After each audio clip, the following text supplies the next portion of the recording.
Hello everyone, I come to talk to you about how to do problem number 36 on page 452 of section 5.1 of the homework assignment.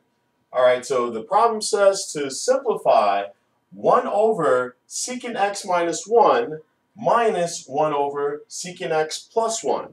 Okay, this is a situation in which we have two fractions with unlike denominators. Okay, so what do we do in order to simplify this? We must first get both denominators to be the same. So now what I'm going to do is I'm going to have one big denominator here, and that's going to become secant x minus 1 times secant x plus 1. Okay, so that's going to be in the denominator. All right. Now, so if I have a secant x minus 1 here, I need the top to be something that's not down here. So whatever I don't have here, I have to multiply the numerator by. And I don't have a secant x plus 1 over here. All right. Now over here, I have a secant x plus 1. What I don't have over here is a secant x minus 1. So I must multiply the top part by secant x minus 1. But what happens with this subtraction sign, anytime you subtract, you're actually adding the opposite. So I must do the opposite of secant x minus 1 because I'm subtracting. All right? So anytime I do the opposite, I'm basically going to change the signs. So this will become negative secant x plus 1. All right? So now what I'm going to do from there is I'm going to simplify the numerator. So when I simplify the numerator, secant x minus secant x, that cancels out. All right, so now I'm left with 1 plus 1. That's going to give me 2. All right.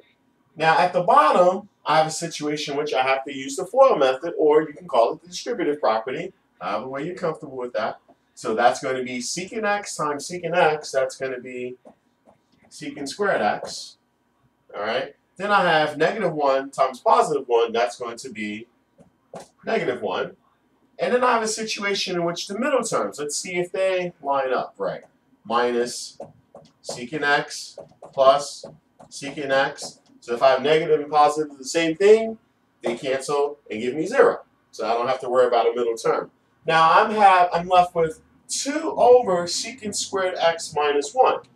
Okay.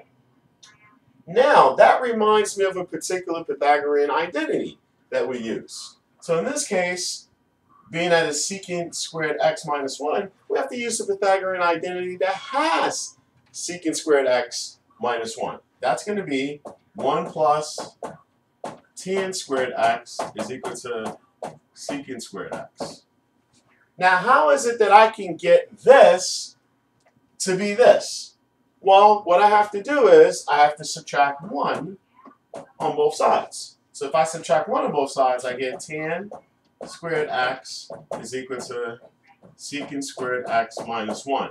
Now I have some ammunition here. I can replace this into here. All right? So this will now become 2 over tan squared x. Now there's another identity that we can use that involves a reciprocal that states that cotangent theta is equal to 1 over tan theta.